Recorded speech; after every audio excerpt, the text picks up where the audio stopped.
Welcome to Lifted, elevating the game. Assalamu alaikum, everybody, and welcome to episode 16 of the Lifted podcast, part one of our interview series for the Khizr Merali tournament, a memorial tournament in New York on Memorial Weekend. I'm sure you're all excited. I know so many people have been messaging me about it and talking about it and telling me, man, we can't wait for the first interview. Obviously, I leaked it out early that it was going to be someone very special, someone that encompasses New York in a way, right, with their team and what they've accomplished there and all their accolades. And I'll get to that in a minute.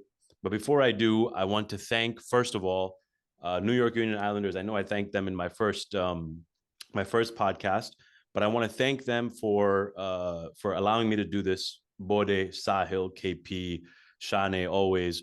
All these guys have been so wonderful. They've accommodated all my requests. They've allowed me to do pretty much freely whatever I want.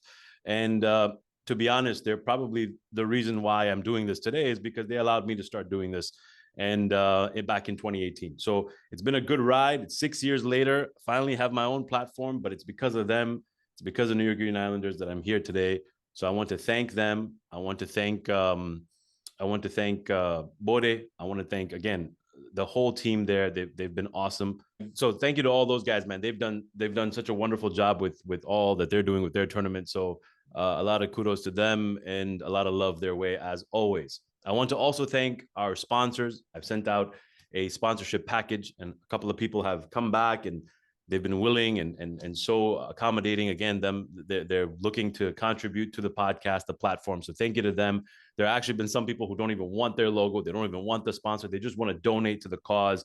So to those people, thank you very much because that's very kind of you. The lineup, obviously our first guest today. After that, I'm going to tease a little bit that the next person is going to be Najaf Dirani of New York Union. Old school guy, the face of New York Union for so long. And so our next interview will be with him. And then after that, I'll just keep leaking them as we go along. Now, finally, we get to the man that we're going to interview today, the man that everyone wants to hear from, the man that is always talked about every tournament. Charismatic, athletically gifted, once in a generation type player. And that man is the Prince of Jaffres, Khizr Merali. Khizr, thank you so much for being here. I appreciate you taking out the time, and I appreciate you sitting here with me today and doing this. Definitely. I appreciate you having me on your podcast. It's a pleasure to be here. And it's definitely an honor to be actually sitting here. Thank you, man. Thank you. I really appreciate that. It is our honor. It is our privilege, and we have you on. So let's start right off the bat because this might be a long one. Let's talk about your beginnings in volleyball, right? Obviously, you come from the family of volleyball, the Meralis, the Khizr Meralis. You grew up in that environment. You grew up around your uncles, your father, right? All of these guys, legends. I'm sure you were going to tournaments and all that. How did you first fall in love with the game? Was it ever forced on you, or it was kind of something that you actually fell in love with on your own? Well, when we were young, me and Mason would always be together. So Right. any practices or like big practices that my Yeah. uncle and dad would go to, we would attend.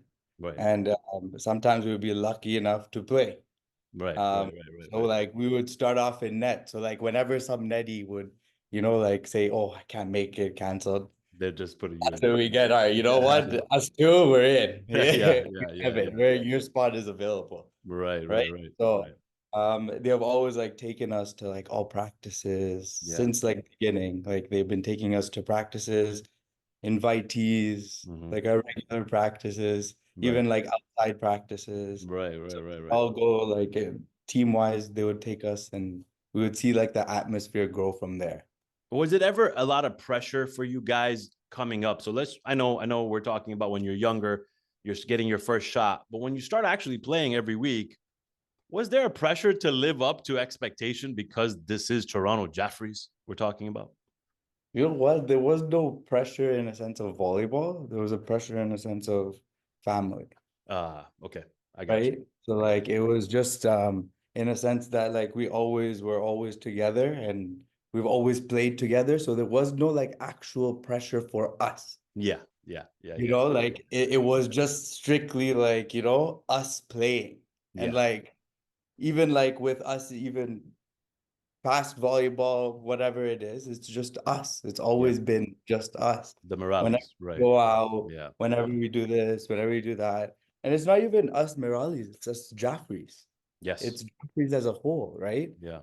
There's not only us Meralis that can fit a team. That's true. That is true. You're right. You have so many Right? other pieces. Yeah. We have so many like crucial pieces that like fit for Jaffries. And that's family. Yeah, true. So like it hasn't been pressure as in Jaffrey's brought in. It's just been pressure as in everybody looking at us. Yeah, pressure, the spotlight's right? always on you. The spotlight's always on you, right? Because it's been generations past, right? Exactly. So like it was through my uncles, my dad, you know, they've just brought down that kind of environment where no tournament time comes, you're ready.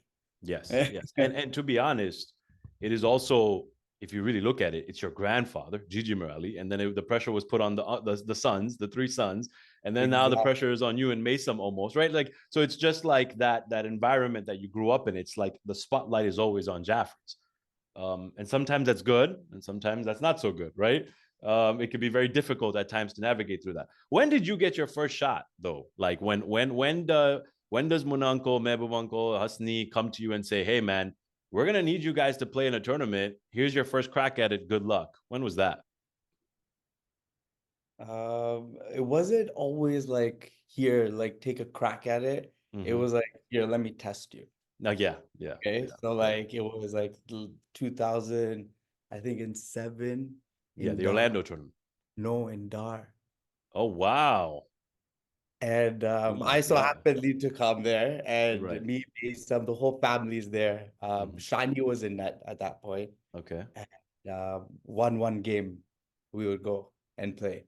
And this net isn't the regular net where you lift back, right? I know, yeah. It was the one that so I would spoil a lot there, but yeah, I'm sure. They would give us our like little chances here and there. So 2007 was like the first tournament I actually like kind of played in. And then the Orlando tournament too. That was 2000 and it was 2007 too, yeah. Same time. Wow. Okay, yeah. Same time.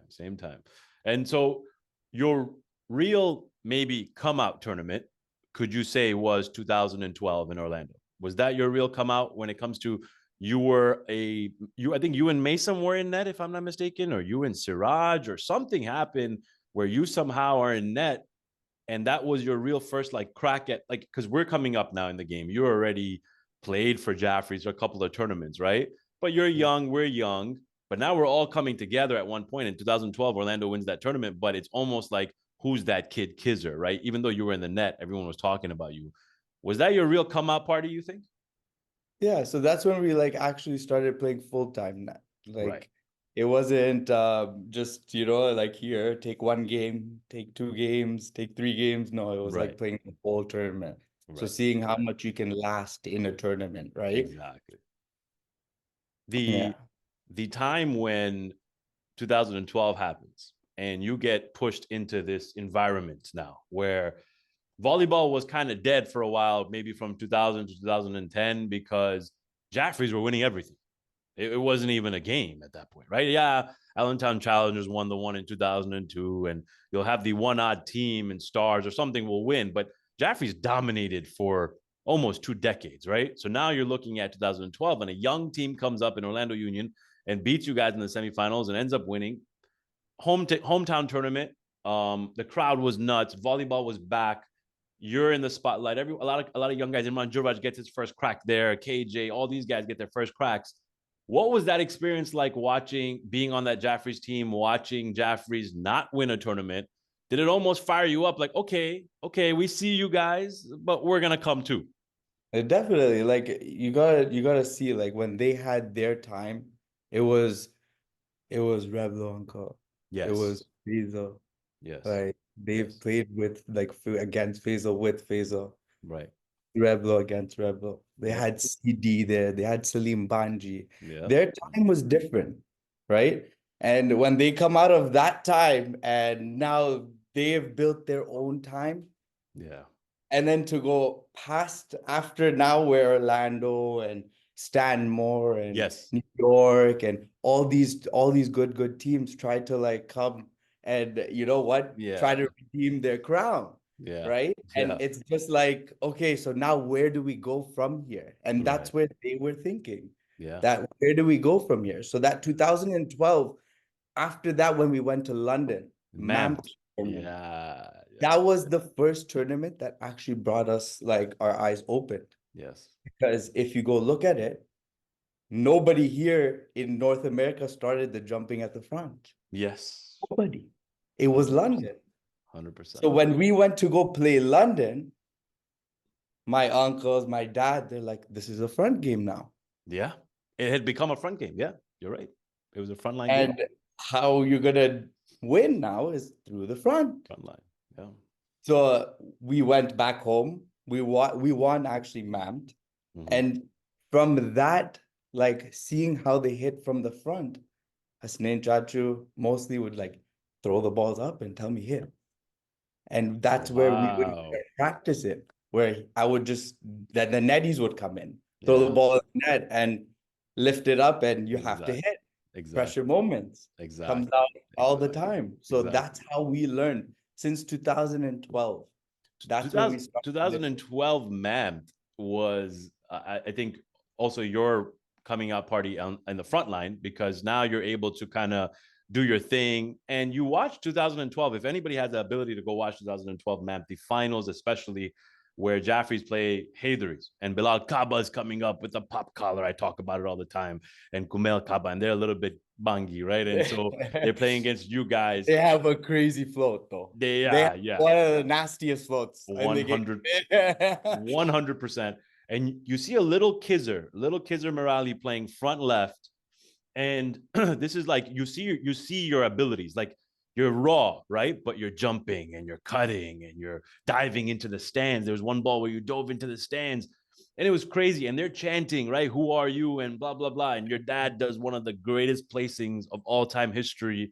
I mean, just everyone remembers that, right? Tell me about that experience, because you win MAMT. So now you're starting off your career with a win. You now are getting your chance in the front line. It's all coming together now. Okay, it's a frontline game. We have Khizr. We're going to give him the ability to develop, and we're winning. We're trying to win. What was that time like in MAMT? Did it almost give you that first taste of victory? Like, okay, this is what Jaffres is all about now. You know what I'm saying? I'm gonna have to go win some chips. Yeah, it came to a point where, like, you know what, that it felt really nice. Like, you know, I know what they have been through. I know what they're gone through. You know, to win a chip is not easy. Like, to play 2, 3, 4 days, like it's not easy. It takes a toll on your body. You know, the last day is what really comes out, you know? And that's what brings them out, is what they can last is a whole tournament. It's crazy. It's not just one day that, you know what, a light switch happens and then the next day comes off. It's almost, right? You got to give Jaffres that credit, where I think it's also because they played for so long. And I think now when I get to my age now, I'm turning 33 this year, I start to realize, hey, listen, don't go too hard day 1, day 2, man. You know what I'm saying? Like, reserve yourself for the bigger games, because round robin, you know, you can kind of cruise through it if you you have the team, which now, you know what I'm saying, I'm able to. But you know, you have to preserve your energy. You have to preserve yourself. And Jaffres do that the best, because it seems like day 1, day 2, you guys kind of take some losses. You guys move on. You don't really care. You know, one uncle says it all the time. It doesn't matter until the last day. And then the last day, it's like you guys are different people, right? 2013. So 2012 happens. You win your first tournament. It's MAMT. You get to 2013 and you get to come to New York. Now, New York, notoriously known as Jaffres territory, right? 20 plus years, Jaffres had not lost at that time. At that time, it was 16 plus years that had not lost. Any added pressure on your end to, like, listen, I am now gonna be the next guy here, right? Like, I need to fit in. I need to make sure that this works. I need to make sure we win, because that team was loaded, right? It had Oscar Uncle, Husni, your dad, Munna, yourself. Like, it was a loaded team. But it's also your first real, like, big tournament, New York, right? What was that like, winning in the finals? You played us, right? And we were young and up and coming, but we were just happy to even be there, right? but we get to play Jaffres, and we knew the task was going to be tall, and it was. But you get your first shot in New York. What was that time like?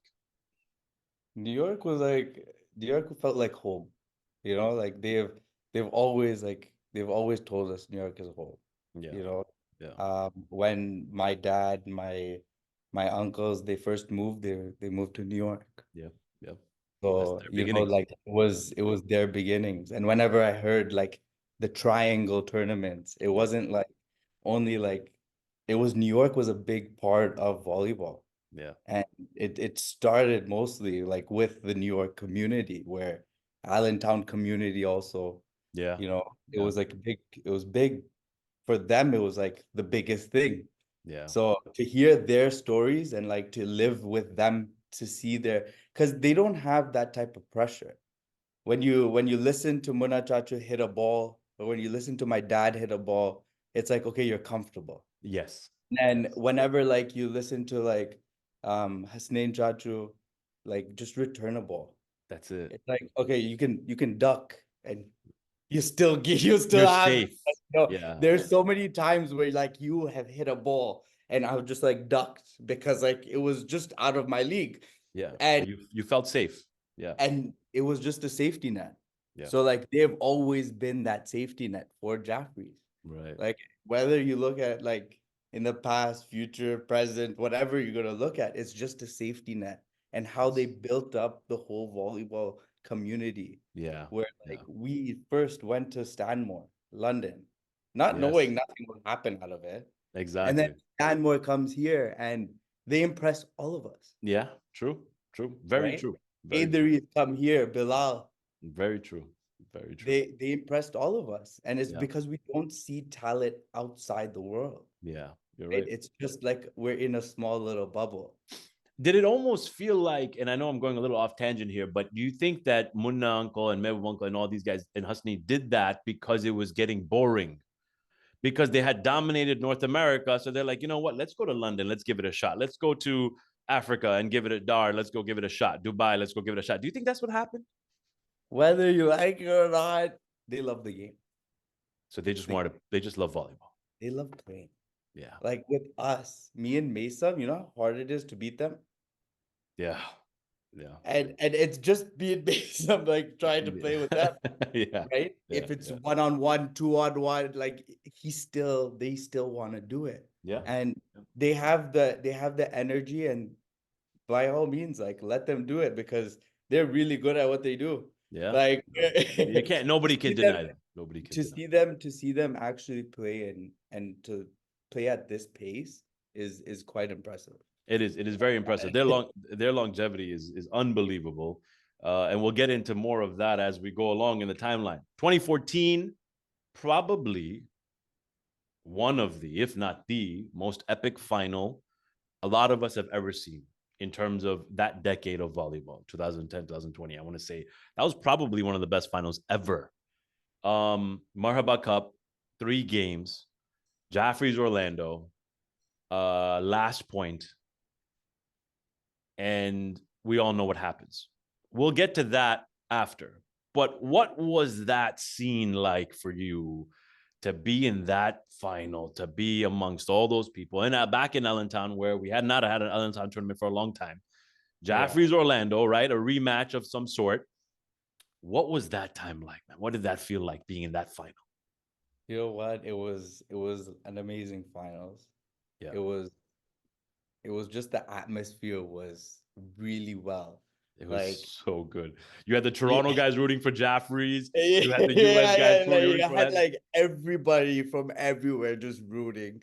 And it was like it was one of the finals that actually like made me proud of Yes. where I come from, what Yes. community I come from, what kind Yes. of unity we all have. Yeah. You Yeah. know, like it's Yeah, just different. Monty had the Canadian flag, and it was like didn't matter what team you were on, but you picked a side, and it was like 50-50. You know what I'm No, saying? it came to the last point, and to be honest, in the huddle, like in the timeout we had, everybody's just like, "Khizr, go for it." That's what I want to ask you next. What happens in that timeout? How What do you they want it set up, how you want it set up, you'll do it how it's set up. So that's how it went. I served. really? I served. Yes. Okay. Yes. Whoever got the ball put the ball in the net. And you were going. And it's the last ball. You didn't care. They didn't care. They wanted to ride you all the way. It was written like in or out. And it was a matter of inches. Inches. Not even. When you do that and it goes out, there's a famous picture of you sitting down like this on the court alone, right? Yeah. You're young. That's 10 years ago now we're talking. And how old are you now? 27, 28? 27, right? So you're 17 years old at this point. Probably had more, the craziest final any 17-year-old will ever have in their life. You were the most involved out of any player, I believe, in that final. Okay? You and Hilal were probably the most involved. No, I had full faith. Wow. I like that. I like that. I guess that's what makes you special. New York 2015. We moved from 2014 to 2015. You beat us in the semis, down both games. Both games, we're beating you. You guys come back and beat us. Okay, fine. That's normal. That's New York Union. That's Jaffres. Jaffres are the type of team we all know. Can't give them enough time, and you can't have enough of a lead, right? It's always one of those things with Jaffres. They'll always find a way. They'll always come back. But then you play Orlando in that final, and it almost is that rematch that you're looking for, right? It's that revenge, right, from Allentown. You're down both games there too, and you come back both games and win. Number one, did it feel good to get that revenge almost on Orlando from the previous final? Number two, winning again in New York. Was that dominance just fun? Did you just love living and winning in New York and just living it up there? I think there was 2 back-to-back championships of New York. Was it 13 and 14? 13 and 15. Yep. 13 and 15, right? Yep. 13 and 15, you guys gave us rings. 13, yeah, we gave you rings. And yes. I was gonna break those rings, but there are 2 rings that I always have. I'll always cherish them. It was just something special that nobody has done. Yeah. But like us to win back to back with those rings was really special. Like those were probably 2 of the best tournaments I had. Yeah. By far. And beating Orlando, that revenge, did it feel good? Like beating Orlando was like they were a coming up team, right? Yeah. So we didn't know how well they would play in anything, right? Yeah. It's always switching players. It's always switching pieces, right? Right. So it's not like it was a revenge at that time. It was just, okay, now we're trying to get chips. yeah, just trying to gather as many as possible, right? You guys go to Dubai 2015. You now are playing outdoor volleyball and you win that one. Your first international victory. What was that like? Because you had won indoors. You are playing indoors. You just came off your victory from New York indoors. And now you're getting an opportunity to go outdoors to play that style, to play it's just a different element. We all know, right? What was that like winning in 2015 and playing outdoors? Was it tough, a tough adjustment? It was very tough. It was very tough. The ball is 10 times heavier, 10 pounds heavier. Sorry. It's just different atmosphere. Outside is just different. When you hit a ball outdoors, when you hit a ball indoors, even like if there's a lot of wind, wind against, wind for, now we're playing with golf too. So now we're realizing. Now we know all that stuff. Yeah, you're right. So like over there, it's like an adjustment. It's a different volleyball game, but it's a different adjustment. So that game I really enjoy playing, just because I've never really played that game, because in Canada it's half the year it's snowing. It's cold, exactly. So you're not playing outdoor. Yeah, and even if you play with that ball, you're playing that ball indoor. Yeah, exactly. I remember though, this was probably when Bathurst wasn't even built. We used to play in the front. They had an outdoor area. Yeah, I remember that. Yes, outdoor area. Yeah. That's the first times we have played outdoor with everybody. And we Wow. had tournaments too outdoor Yeah. here. Yep. I remember. So I remember those days they would play outdoor just to accommodate to playing there. In Dubai. Yeah. Yeah. Dubai. Yeah. Yeah.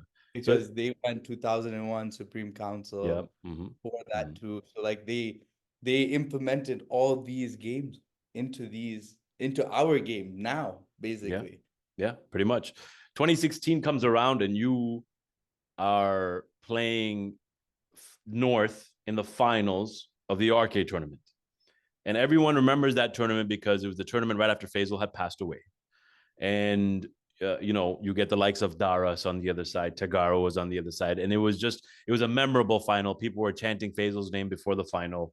How was it finally beating North, right? Even though Faisal wasn't there, but you guys get to beat North in the finals.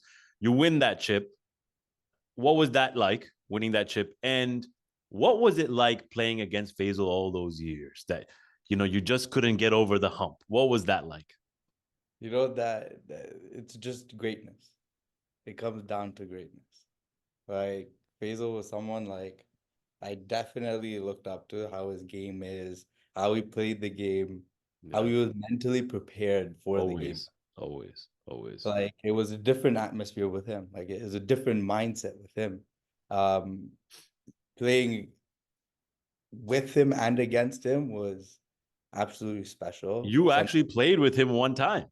Yes. What was that experience like? Was it like you were still coming up in the game? Was it tough or was it easy? Yeah, it was just like it was crazy. Like it was like mind blowing. Yeah, I Like know. it's like you're playing with Jordan. Yeah. You know, Yeah. it plays a difference. Like, also coming to practice. He used to practice like 6 times a week. Yes. Sometimes 7. I used to go to those East and North practices. Right. He used to take me to those practices. Right. When my dad used to go, my uncle, sometimes when they were in town, they used to take me to those practices. Right. So it was Rebel versus Faisal at that time. Yeah. Those practices. Then Faisal used to come to our practice. Your guys' practices. I remember that. And North practice, Thursday practice would be only invitee. So if you were lucky enough to come to North practice, you're good enough to play. 100%. That's what it came down to. When you play Faisal all those years, and again, like I said, it was tough for you guys to beat him. What was the sentiment like every time? Because you guys were always in the finals against each other, right? It was just like it was constant, right? What was the sentiment amongst, because Jaffres are winners, right? Faisal was a winner, and Jaffres almost, Jaffres have never seen anything that they couldn't overcome. If they see it one tournament, next tournament they come back, they're able to beat it. They always conform. They always fix their issues. They always find a way to beat you. They'll watch video. They'll do this. But Munanko and Mebo, they'll find a way to beat you. But there was just no answer for Faisal. Did it get frustrating? What were the meetings like? What were the conversations like before the final? Like Munanko I remember one final, Munanko was just like messing around because there was no way you guys could win. Like, what was that like? Well, like it comes down to like, where greatness is. And that shows you like you can't compete with it. Like, he was just strictly for this game. And you he showed us the blueprint though. Like you just have to follow the blueprint. You can't get frustrated at the blueprint. Yeah, that's true. It's just given to you, right? Yeah. So it was just a matter of time though. But 2016 RK, you win. 2016 Sunshine, and we get the third matchup, the third finals matchup.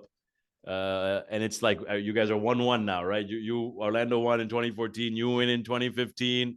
Now we get 2016 Sunshine. Everyone knows about that amazing final. It goes to 3 games again. It is pretty much at this point, Imran Juraj comes in the front center. You're in the front center. Imran Juraj wins the first game on a ball that looked like it was going out. Somehow lands in. They win game 1. You guys win game 2. You at some point go up for a shot and Imran Juraj goes up with you. You hit him in the head. I mean, so many things happen in that final. And it is the rubber match, right? The third one, the one that one of them have to take, and Orlando wins it at home. Talk to me about that final And tell me about, at that point, everyone now sees there is a rivalry, right? Orlando Jaffres is a thing. It is the biggest rivalry in volleyball. It's the third time in 3 years you guys have met in a final. Talk to me about that too. Tell me about that final, and then tell me about the rivalry. So that finals, I think they went to 3 games, right? Yes, it did. Yeah. So it was hard luck on, but like it was hard luck on our team, but it was just the better team took it that day. It was the better team took it. Yeah. It, I guess, they played their role to win that tournament. Right. Right. Fair enough. Fair enough. And I think Uncle Johnny was there too. Yes, he was. I believe that was he was his last tournament he was around. Yes. Yes. Yeah. That was something special. It was special. The rivalry at that point, it's at its peak, what you would say? Like there's no rivalry though. Like But there were the two. Could you say they were the two best teams at the time? Two best teams at the time. Yeah, okay. Yeah, maybe. I don't know. I can't say best, okay? Because like it's everybody at their day. True. That's Everybody very good has point. their day, Very good right? point. Yeah. Everybody has their off day and everybody has their day. Yeah. But the funny thing is, it's not about everybody having their off day or everybody having their day. It's about their team Yeah. having most of the day.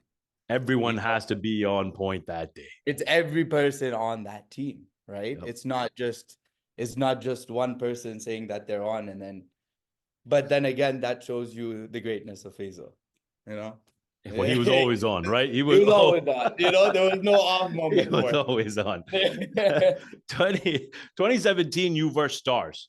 Okay, talking about Faisal, he passes away. 2017, they hold a Memorial Cup for him, the first Memorial Cup for him. You guys play Stars in a final where Stars take Imran Walji, they take Banji, they take, they have a good, strong side. And you guys have five players. I believe it was a 30, 35 minutes, something like that final, time limit final. It went 3 games. I mean, you busted your ass in that final. You played out of this world. Lose that one in game 3 also. It just shows like very difficult to beat Jaffres, right? You got to take him to the brink, right? What was that like? Did it seem like you let that one slip? Like you could have had it and that would have been epic if you would have won that 5-a-side? Well, yeah, they would have been really epic because we were down a player. And even in the beginning of that tournament, we had all the netties couldn't come. So we had to bring from Minnesota. From Minnesota? Mamdu. Yes. Oh, wow. Minnesota. And no way. First play of the first game, he blows his knee. Oh my God. So we're down a netty. So we're down a player and we're down a netty. So who was your netty then? So then we got Khalil Ladakh to come. So, and then what about, was Sean there at that time? Sean, I think he played side. No, he wasn't there. It was just one. Oh my God. Yeah. It was Mason because that happened the first game. Mason went back in net in that tournament. Are you serious? So Mason was playing net for the first day. Okay. Holy shit. Then we moved it back I to didn't even know this. Yeah, Wow. Khalil came. So he blew out his knee. We reached the final somehow. Somehow. And oh, that took out everything. If we won, that would have been epic.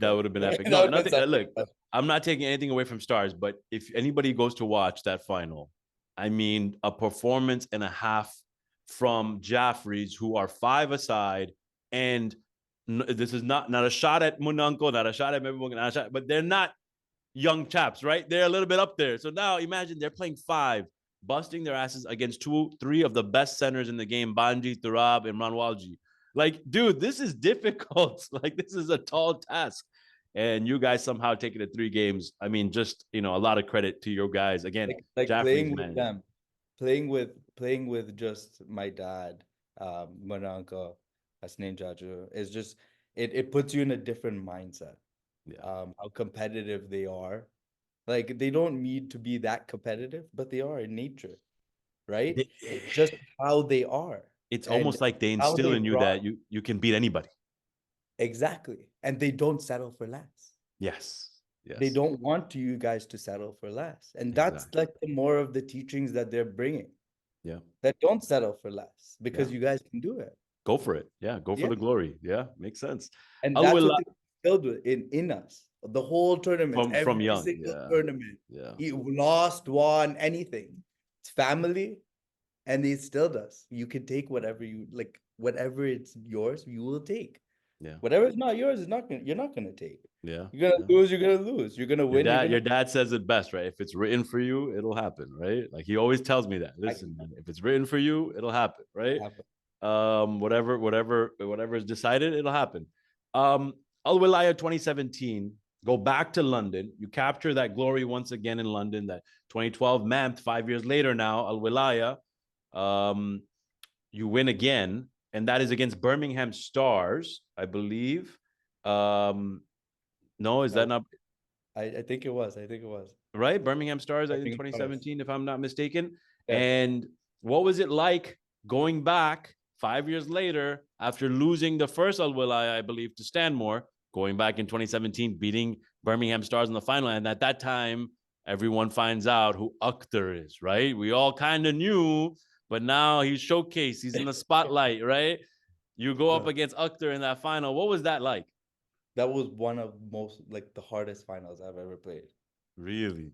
Their whole front line was just able to jump and hit. Like their whole front line. And the whole front line, the whole time, their netty job is to lift up. And whoever is in from the front line is going to hit it. No matter what it is. Whoever it is from the front line. So their whole front line was just a hitting team. So the amount of defense we've played in that tournament was lights out. That was one of like the defensive tournaments that I would say that we won. Yeah. Like that's what made us win. The defense. Yeah. That's it. Because the offense, hands down, they would have beat us. They were something else, man. They were something else. Yeah. I think at that point when Jaffres won that one, and we watched the videos of that, we're like, you know what, man, you got to just give credit where credit is due. Jaffres, a team they've never played, a team they're not used to playing, a style they're not used to seeing, and they're still able to overcome it. Like, that's credit, man. Credit where credit's due. Like, you know what I'm saying? You guys find a way. You win 2017, 2018, New York comes. Now, 2018 New York is a very crazy story to that because the night before the playoffs, Bode comes to me and tells me, hey, man, we need to sit down with the team. So I said, okay, sure. So we go sit down with the team. And if you remember Sport Time has that little porch up there, right? So where all the scores are being done and the live stream. So we go up there, and it was only supposed to be the A team. And it ends up being all like 50 members of New York Union are up there now, right? And we have to play North to end the night. If we beat North, we seed higher. We then have to play Jaffres in the quarterfinals. If we lose to North, we don't have to play Jaffres in the quarterfinals. We play the winner of Allentown or Stars, right? Or something like that. Or we play Allentown or something. So Bode pretty much presents it to us. He goes, hey, man, we gotta, if we win, which is the right thing to do, or attempt to win or try to win, because North was, again, a very strong team. They won that tournament. But, at that time, Lombardo was still playing back left at that night. He hadn't come in the center yet. He goes, if we win, we have to play Jaffres. And everyone's like, no, we gotta go try to win. And then Bode comes and says, okay, guys, let me paint the picture to you. These guys haven't lost here in 20 years. And you want to play them in the quarterfinals? It's a death wish, right? Like you're asking for it at this point. And I remember some of the veterans telling us, give the bye to North. Don't play Jaffres. Give the bye to North.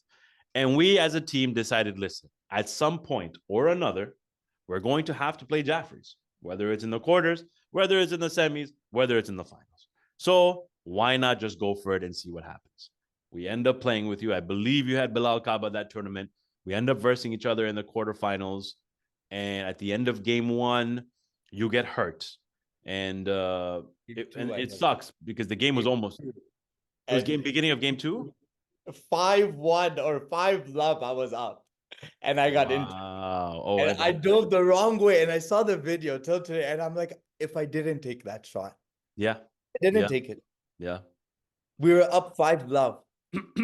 And the moment you left, it was like, okay, this is like, you know, No, like, they still had it though. they But had a chance. No, for sure. They're when Jaffres, right? their morale goes down, Exactly. You can it's just tell just they weren't the same team. it's just not even like, even if I lost my dad at that point, Yeah, or yeah, if yeah, I lost Muna Chachu or Hasnain Chachu, yeah. like it would have been the same outcome because there's Agreed. such crucial roles Agreed. in the team. Like Agreed. Misam is, like my dad, like Muna Chachu, like Hasnain Chachu. They're all crucial roles of the team Yes. because pressure usually comes out from us or with us, Yes. and we don't usually give out the pressure, Yeah. right? It's Yeah. the pressure comes in, Yeah. right? Yeah. That's true. That's true. You end up not being able to come back and play. You were, you were I really popped hurt. my And knee. yeah. And I popped my knee at that point. at that point we end up 6 months winning. Yeah, I remember. to recover from that day. The Took first 6 game also had so much controversy because Raza Manji doesn't start the time. And Munanko at a timeout goes to him and says, "How much time is left?" And he goes, "I think between 10 and 12 minutes." Munanko looks at him like, "What? You think?" He's like, "Show me the clock." He looks at the clock. He's like, "I never started the clock."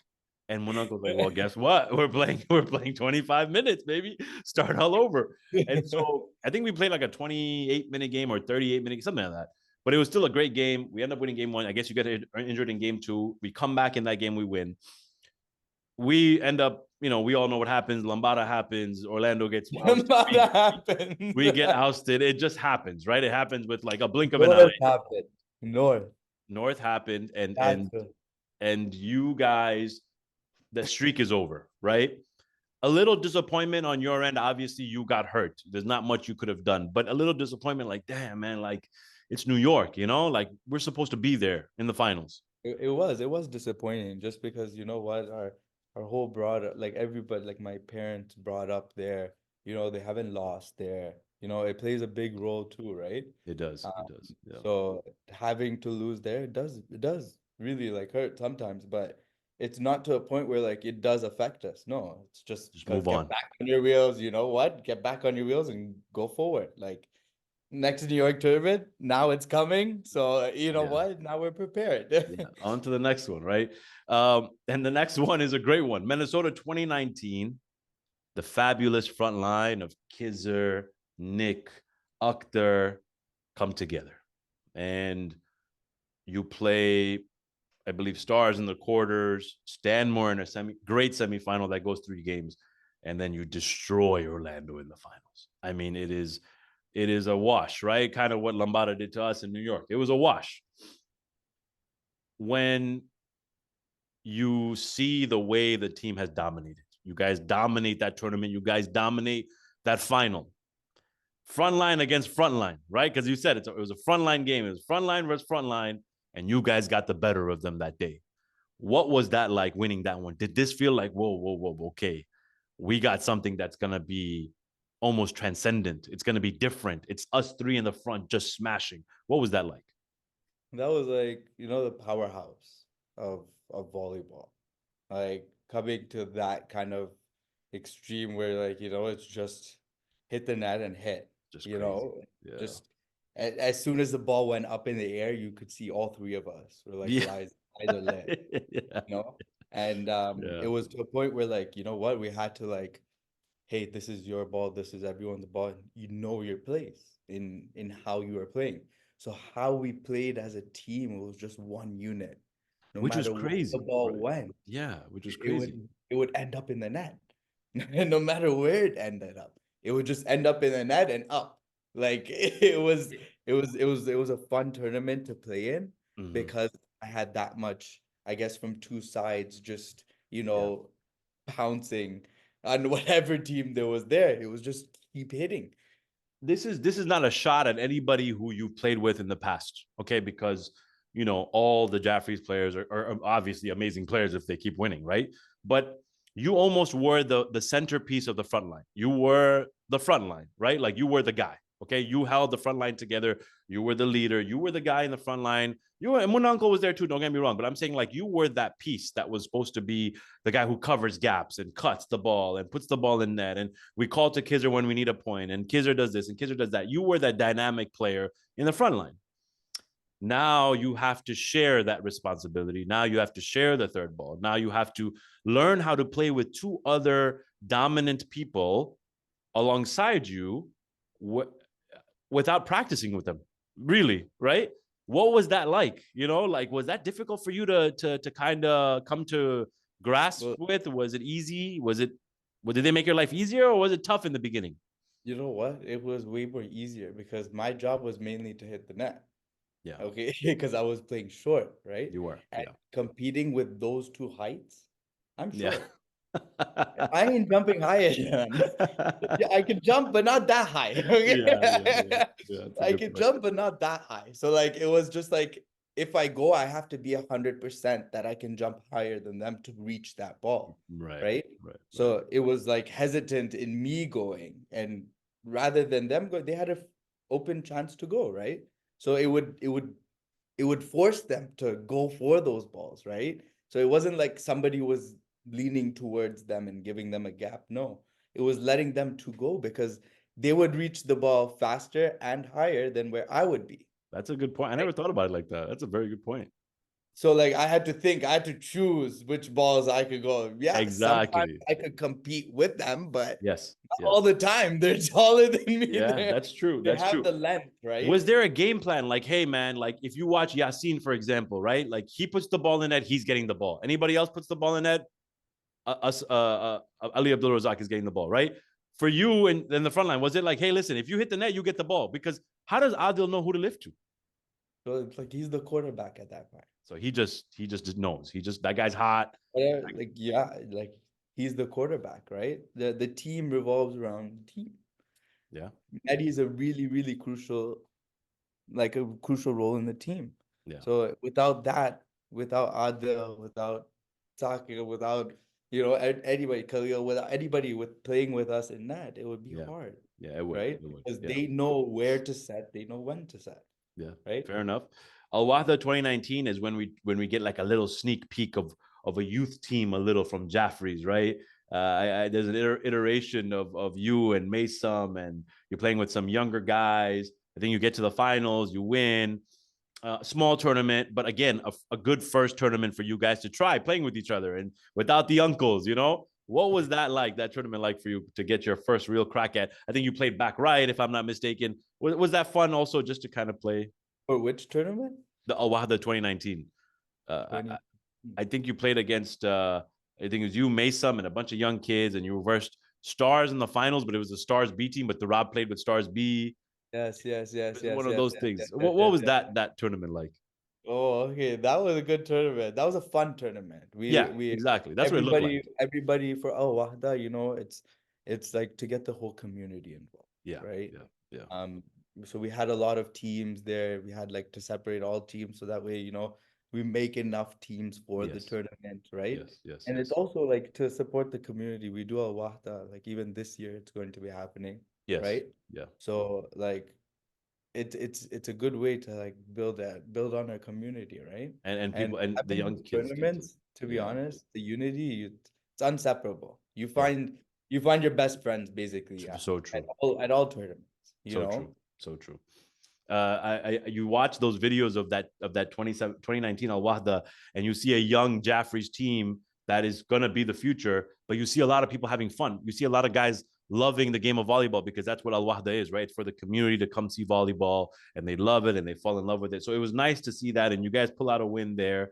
And then Dubai 2019 comes around, where we all get to come to Unity games. And New York has a team, Orlando has a team, Jaffres have a team, there's Morogoro, there's Stanmore, and it was a jam-packed tournament. I mean, it was amazing. You guys are back in the finals against Morogoro. You win outdoors again, back in Dubai. At this point, does outdoors become fun for you? Listen, you know what? We're dominant here too now. You know what I'm saying? We can win outdoors also all the time. What was that tournament like? Because all the teams were there that tournament. Yeah, so like that one, like we enjoy when like a lot of teams are there, and plus when you're not in your comfort zone, Yeah. it's just you want to prove something, Yeah. right? So It's true. not like you can just stay there and like, okay, I'll return the ball. No, you actually have to think about it because Yeah. even if you return the ball, like it could even fly out. Like It could. It it, could. it just it just how it is, right? Th- Even Then, like there's a special feeling playing outdoors. You have to worry about so many things, but also Irani club had a little like special, feeling. And I know the Newport also had a very special feeling, I heard. But even just yeah, being in Dubai, where, yeah, after you're done, things are open late and it's just hot and you're playing outdoors and it's just a different vibe completely. yeah. Winning Dubai, to be honest, one of the most difficult things to do, number one, for us indoor teams. And number two, a very special trophy to win. If you can win that, you've kind of overcome everything, right? You've won indoors, you won outdoors. A lot of teams can't win outdoors. There are special teams out there, but they find it difficult. But Jaffrey's have done it now so many times over. It's truly a testament to the fact that you guys can adjust to anything. Really. It really pushes us to like see what we could do. And also we haven't seen what is out there, right? We're only into like our small bubble. Exactly. And Exactly. like see these other players play that we haven't even heard of or seen of. Yeah. And the You- way that they hit the ball is different. The Yeah. way that indoor or outdoor, whatever it is. But we should also like give it a chance to go there, Yeah. You're right. right? You're It 100% and right. it doesn't hurt. Yeah. In India, they have an 80 team tournament, I know. 80 team Which is tournament, insane. Insane. and we can't even come up with 10. Yeah. Yeah. You're right. The You're right. reality is, Yeah. so explain like to go out there to see what is out there. Yeah, it would push you to see what you can do in And their you type, you and know, and you and makes you get better. It drives you, right? It's like, okay, this guy, wow, I've seen this guy for the first time. He's good. I gotta get better than that. I gotta implement some of that in my game. You're right. and playing outdoor, like it's hard. Like you have to practice with that ball. Yep. If you don't practice with that ball, it plays a factor. Like if you're playing a Mikasa and then you're playing a Jata or Yeah. the soccer ball, Yeah. There's a okay, soccer ball, the street it's soccer a, ball. it's a different Way feel. different, man. Way different. And with us practicing, we're practicing with a 20-pound ball indoors. Yeah. So like it's harder, first of all. It plays a Yes. big role. Even your hands, out there. Yeah. I Yeah. remember that tournament Adil came to. He was lifting and his hand turned like a Popeye. Yeah. It Swollen. was it was swollen And he and it lifts was one a handed, lifting right? hand. Yeah, yeah. So it's only Ah, one hand. oh my And God. it was swollen, Oh swollen. my God. Oh my God. You're right, man. Your hands hurt. Your hands are swollen. There's so many factors outdoors. That's what makes it special. It makes it, and playing at night, the floodlights, it's just a different vibe. Um, right after that tournament, COVID hits. And we really truly don't play till 2022. We tried to have a tournament in 2020. COVID happened, New York, we canceled it. And we fast forward to 2022 and Al Wilaya happens in 2022, 5 years after the last Al Wilaya, where you guys won and beat Birmingham Stars. Um, but this time, Jaffrys are coming stacked. They got Usman Lambada, they got Amir Dox. You make it to the finals against Stanmore. Stanmore pulls through in the finals, and to be honest, it was a perfect story for them because of the passing of Marhum Fazl Virani. It kind of felt like it was theirs. They had, his spirit with him, and he was there. And so it was a very nice story to see Stanmore win. And again, you guys getting to the finals was not easy, right? You had a very tough final semifinal against Orlando. Controversial or not, doesn't matter. At the end of the day, you guys pulled the dub. And not only did you pull the dub, there was a change that was made in that final that I truly believe, and I think anybody who is a true volleyballist will know, a purist will know that was the change. I think that changed the entire look, where they take you and tell you, yo, you're going to come in the back center. And this is game 3, and we're going to put Usman Lambada in the front line. And you kind of took the reins, right? You kind of had a minute and a half, 2 minutes or so, and you were down 8-5, and you manufactured points. What was that like? Who, first of all, came up with that change? Because I didn't think anybody saw it. I was commentating the game. I didn't see it coming, And number two, when you're in that moment, 2 minutes left, you're down 3. What are you thinking? So like it was then again like a matter of like the comfort, you know. When I Jachu, my dad told me, "What do you want to do?" And like Wow. that's the change that happened. So So they ask you, they leave it up to you. they put a lot of trust into like what I could Wow. do. Wow. And that shows a lot because they have put in a lot of energy and And time, time and effort. and Yeah. they have shown me how to. I can't be this experience and show my game this experience Agreed. without, Agreed. right? Agreed. It's just the hand in hand what they taught me, and like, and they like it's all like, you know, whatever we say, it's we can group with it, Yeah. Yeah. Yeah. you know.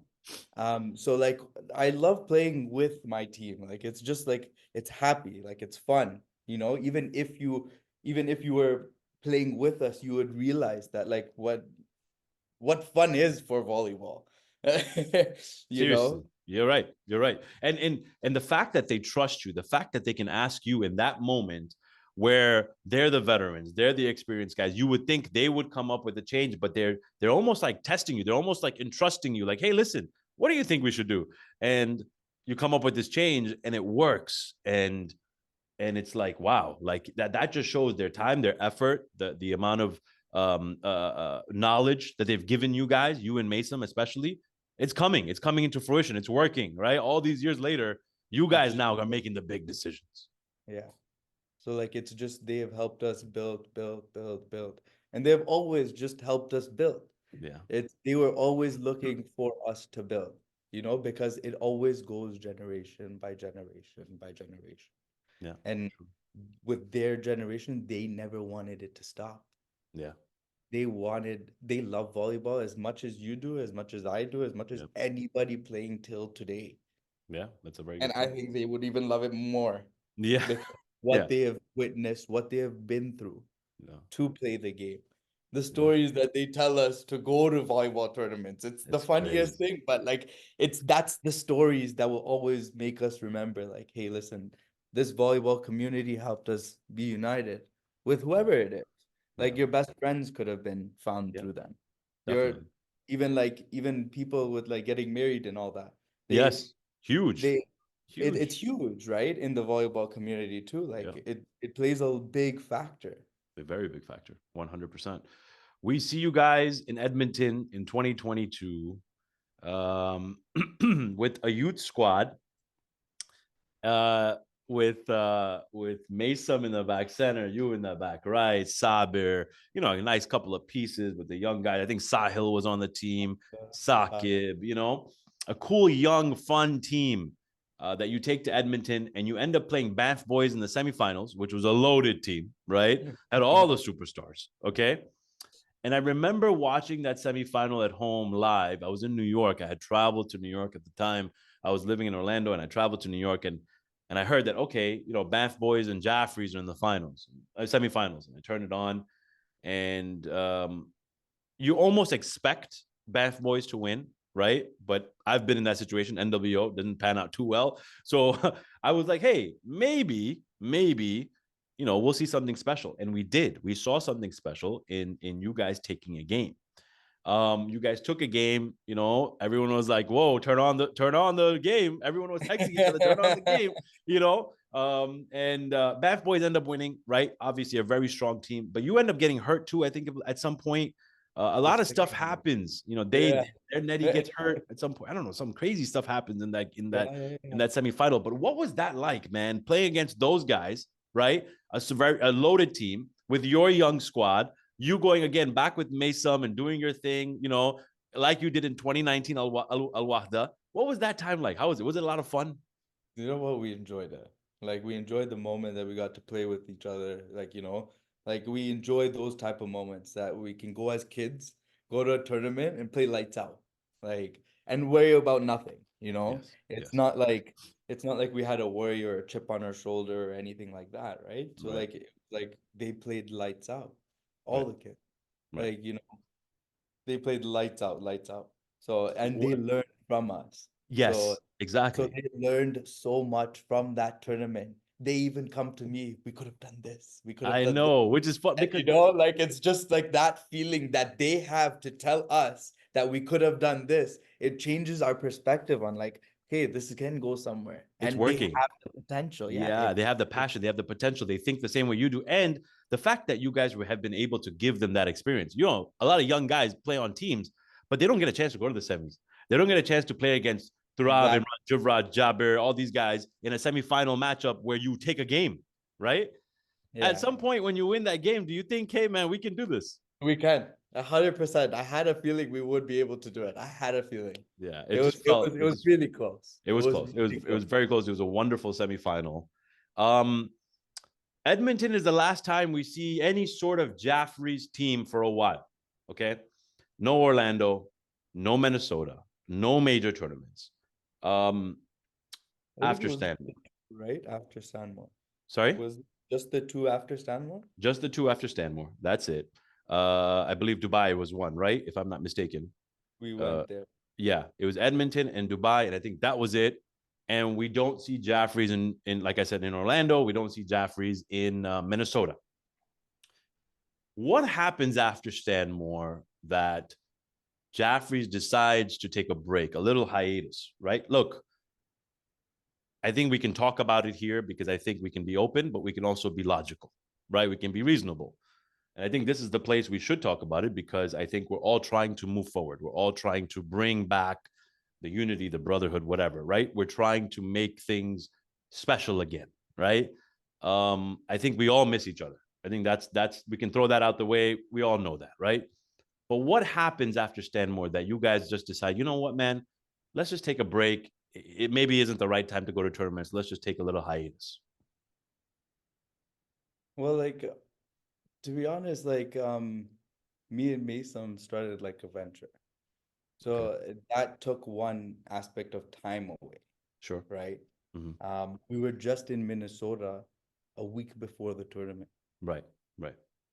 I mean, like it wasn't that break of like, okay, we're taking a break to say anything. No, it was just a break that we couldn't make. And Okay. having like a whole team and sectoring like our time for that, it takes a lot of time, especially if me and Mason are in the same Right. in the Yeah, same yeah, yeah. space, In the same right? space. Yeah, yeah. So like that is one factor that was what there. And Mm-hmm. then there was another factor where it was just my dad, Mona Chachu, Asne Chachu, they've brought this game to where it is. Yeah. Jaffrey's as a whole, they've brought the game as of now where it is. Yeah. Allentown was in that mix. Yeah. United Stars was in that mix. New Yeah. York was in that mix. Yeah. Right? But when you go to generations and you're looking generations down, there was one team in that mix, right? So the respect has to be there for them to be there has to be respect to be acknowledged. That's finally there because Right. it's given, right? So like we have to take into consideration that what their time and legacy they put into just doesn't go to waste, Yeah. right? It's a beautiful thing that they have done. They've put so much time, energy, effort um, to get the community inside involved with volleyball aspect, to get the Supreme Council going with their Toronto and Dubai and World Federation, right? It's Right. not you're looking only at the aspect of volleyball. Right. Right. It's a bigger picture than that, right? And how they present themselves is very important because it plays a big role in the volleyball community. Why Yeah. were they, Yeah. right? So it just shows that, you know what, they have a big say in the volleyball world because they've put their time, they've put their energy. If you ask me, I'm no one in the field. Like, you know, you guys have worked your butts doing this podcast Right. shows that, you know, we have a future in the game. This is what it was brought up from. Right. You know what I mean? Right. For us to trash it online and for us to do stuff that like, you know, portrays a bad image, especially on Unity. Right. It doesn't really affect us, but it does affect the whole community at large. Right. Right. right? So stepping back a little bit, even me and Mason, we didn't have that time to go. Like we were just there in Minnesota for Yeah, us I to know, I spend know. that extra week. Like Yeah. it just played into a fact that it was just all over the place at that particular time, Yeah. right? So Yeah. it was just bad timing. I think we can be. I appreciate that answer because it's a very truthful answer. I think we can, again, like I said, be honest with respect, and that is, I think everyone, in a sense, everyone in the entirety of what took place, what has taken place, what will take place, um, has a little bit of the wrong. Okay, we've all done something wrong, one way or the other, to cause any sort of disunity. Okay. Okay. At the same time, I think it is our duty now, especially now, that we've seen how much of an impact it's made, right? We don't want this to linger. We don't want the kids to see this. We don't want the future of volleyball to have this disunity, right? It is our duty to fix those wrongs. It's our duty to come together. It is our duty to live amongst each other and enjoy each other. Whatever time we have, look, Jaffrys have done so much for the game. We can't deny that. Anybody who denies that's an idiot. Okay. Jaffrys have done a lot for the game. And to be honest, tournaments aren't the same without Jaffrys. And I'll tell you why. And I'll be honest with you. Because everybody, any tournament loves a villain. They love a villain. And Jaffrys played the villain part so well because they were dominant, they were amazing, they were a showstoppers. They were A unit. They were a unit. They were a family, and they were winners, right? So when you're winning, you're hated, right? It's just natural, bro. No matter who loves you, bro, it's natural. When you're a winner, you're hated. There are people out there who hate Jordan. There are people out there who hate LeBron. There are people out there who hate Steph Curry. You know what I'm saying? You're just natural. There's people who love you. There's people who hate you. And so, yeah, it was fun because Jaffrey's, they were like, play. If the whole crowd was booing them, they played to the crowd. If the whole crowd was against them, they played to the crowd. But you know what? They win and they shut you up. And that was the game. That was it. And I think we got lost in that a little bit. We got lost in that in terms of the crowd. There was too much negativity going towards Jaffrey's way. At the same time, I think Jaffrey's also got lost in it too, trying to play to the crowd. It was our duty to kind of fix that. And I think it's our duty to fix that now. Jaffrey's aren't the villain. Jaffrey's aren't they're not those people. Okay. They're volleyball guys who want the best for the sport, who want the best, who have done so much for the sport and will continue to do so much for the sport. And I think it is the best time now in New York, after the few years we've had apart from one another, to fix that. And I'm going to move forward, and I'm going to let you talk in a bit, but I'm going to move forward to when I see you last, which is February of 2023. I see you at the Strikers tournament. And I believe you and I are outside, and I call you over and I say, hey, Khiz, let's have a conversation. And we have a conversation. It was a very cordial conversation. And in that conversation, I tell you, hey, man, let's squash the beef. Let's move forward. Let's try to fix whatever has been said, has been done. Because like I told you that day, and I'm telling you again here live, is that we've all done wrong. Nobody can say they were right. Everyone's done wrong. So I was a part of it, right? Not even a wrong and right situation. Yeah, at this point, it's become more than volleyball, right?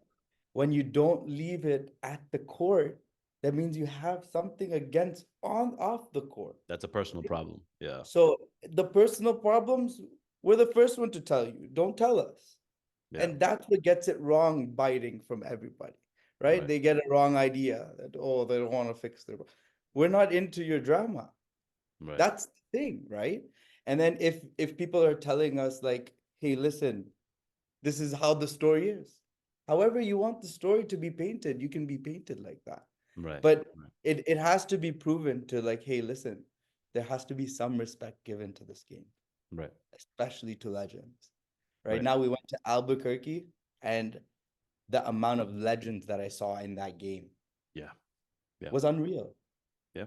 And I don't think anybody in the volleyball community have seen that then. Right. CD, Rundo.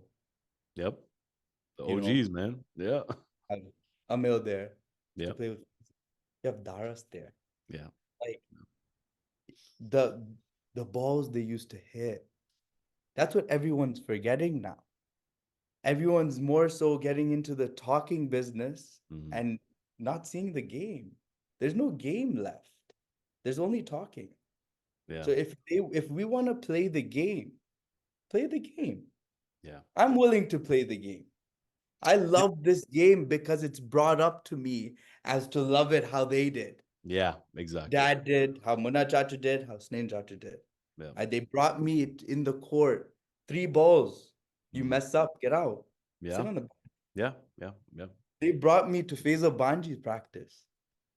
Thursdays and Sundays when they used to play against Rebels. They brought me. That's how I used to become good. The talking all started when people started coming after. And after the game too.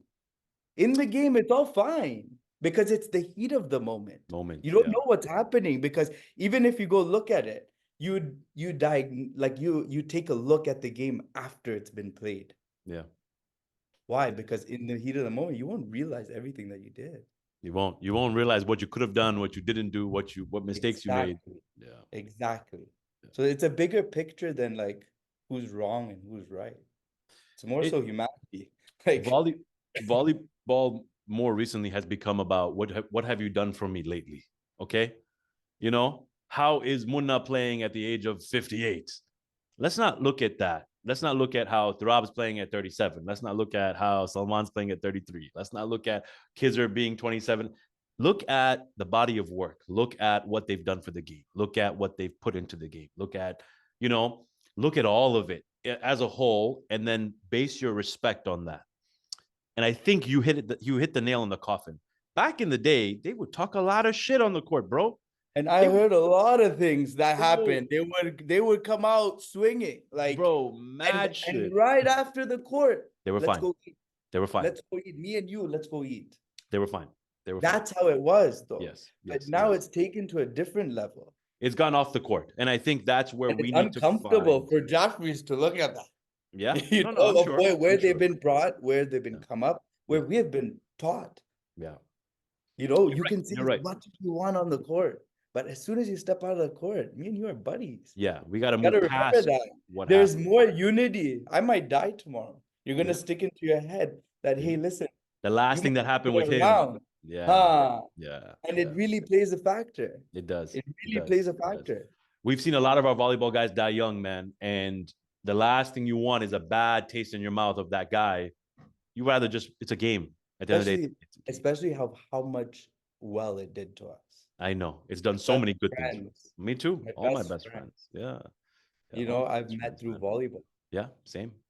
My family, I've played with volleyball. I spent time with them. That's time like I would never get. 100%. Right? 100%. We take these family trips, volleyball trips, and we call it family trips. Okay? Yeah. You're right. And you've been able to play with your friends, right? Like you've had a Jaffres team where Imran Jurbat Shani, all these guys were with you, man. Like, you know what I'm saying? You and I haven't had the best of relationships on the court. We've always gone at it. We've always, find a way. Always. Kids tell me till today, man, we see that video of you and kids are going at it, blah blah blah, and you guys are cursing at each other, and I would get upset and you would get upset, and we'd go at it, and off the court, we'd move past it because we respected each other. I think at least I respected you a lot, right? Because I knew what you were all about. I knew who you were, what you were doing, what you were going to be. You were going to be special. You were going to be one of a kind, right? So I always respected that. And I think vice versa. You never disrespected me off the court at all. We took it on the court and we moved on. And you know what? It's off the court. It was different, right? It was never like I would come. I wouldn't even have. Sorry, but to come after you, say, hey, that's this, we would hug each other. We would hang out. We would we weren't the best of friends because we were different circles, but man, you never once disrespected me off the court. We would always hug each other. Like I said, we would always enjoy our time, even if it was minimal. We would never disrespect each other off the court. But there was also like this level of competition in us that was like, on the court, like, I'm not gonna let this little kid punk me. And you were like, yo, who are you? Like, I'm not gonna let you punk me. You know what I'm saying? And it was great because it was theatrical. People loved it. They lived for it. They enjoyed it. It's fun sometimes when it adds something to the game when you see two guys going at it, two dudes going at it, and like, holy shit, two powerhouses, like like it's like pretty big, like, and people are seeing what you are doing on the court. People are seeing what like I'm doing on the court, right? Exactly. Bound. So it's like pound for pound, and you get to watch it on the court, and it adds a different element, and it was enjoyable. And at some point, it didn't become enjoyable because, like you said, that those fights would become off the court. Or you know what would happen? People off the court would bring fights onto the court. You can't do that, right? You got to find the fine line, right? And I think it is our duty to continue. A lot of kids tell me today that it's funny that you mentioned this. A lot of kids tell me today that, man, volleyball's become boring. And I'm like, what do you mean? What do you mean it's become boring? You got Khizr, you got Nick, you got Imran Jarraj, you got KJ. It's freaking the best time to play volleyball. And they're like, nah, man, there's no fights. There's no like, when they say fights, like there's no that competitive nature and anger and like, you're not going to take a point off me and shit talking and stuff like that. And I'm okay with all that, right? I'm okay with all of it as long as there's no vulgar, as long as you can keep it on the court, as long as you understand kids are watching. It's okay to be competitive. It's okay to call each other out and respect each other, right? But there's a line, and there's a line that you can't cross, right? Because kids are watching you, man. You're a role model to somebody tomorrow. And if they see you cursing, if they see you acting a certain type of way, they're going to think that's okay to do. And it's not, okay? But somebody, again, like I said, the other day told me, man, those times you and Khizr used to go at it, they were the most fun times. They watched the videos just for those times, right? And it could be a regular round robin game, bro, but it adds a different level of stress, right? But I think what we did was we didn't take it off the court. And that's why, like today, for you to do this interview with me, because our last interaction wasn't so great. If you remember, in 2023, in February, when we had that conversation, I pulled you to the side and I tell you, hey, listen, let's fix this. And you said, I'm not ready, right? And I said, I'm like, what do you mean you're not ready? He goes, you're like, time. Just give us time. Things will happen with time. And I said, fair. I said, fair enough. I get it. Okay. I also told you, listen, it takes two people to fix a problem. So I'm always here. And you said, okay, thank you very much. But I don't think right now is the right time. Yeah. We end up getting on the court for the quarterfinal and some shit goes down. All right. And I get upset at you. And I was wrong for that. And I apologize for that. And, we get on when the game starts, we clap, we move on, we didn't really care after that. But that was our last interaction, true interaction, right? Where I get upset at you, we get into a little bit of a shouting match and, we never really said bye to each other. But I called you for this interview. And when I called you for this interview, you picked up. Not only did you pick up, you said yes right away. You said, brother, anything for you, I'm going to do it. Don't worry. I got you. I respect that. I love you for that. I thank you for that. Because you could have easily hung on to what happened last year, right? You could have easily said, yo, man, screw this guy. He tried to punk me in Strikers tournament. I don't need to do this interview, but you didn't say no. You were so kind. You were gracious. So I want to thank you for that because that is what volleyball should be.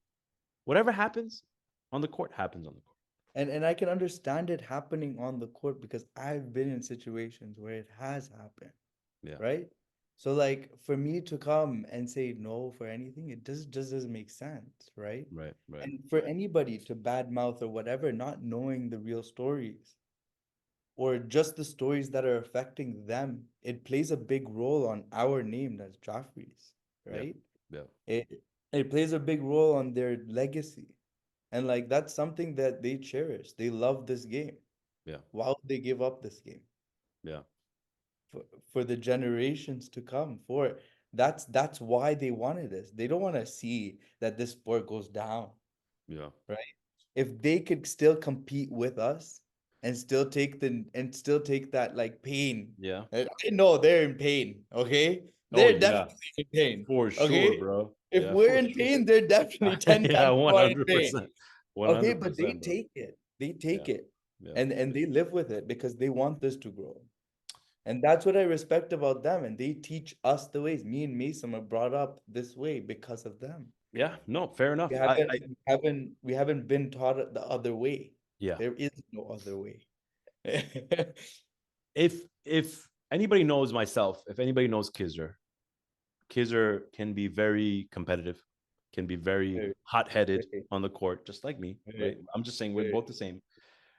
We can be very angry at times. We can be very sad at times. We can be very happy at times and scream and yell.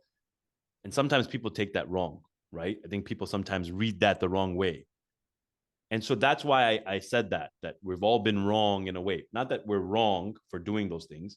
It's that some people read into it too much or look at us like, hey, man, that guy is a messed up guy because he just cursed or he just screamed or he just, that's not necessarily the case. I talked about it in my last podcast.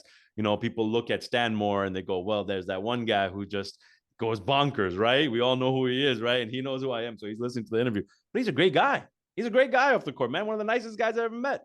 So Khizr is the same way. I'm the same way. I feel like, I talked about it in my Turab interview. Turab gets looked at badly. Jaffres get looked at badly. The Orlando guys get looked at badly. But listen, man, we're off the court. We're just chill dudes. You gotta find out what the narrative is. Yeah, that's the thing, right?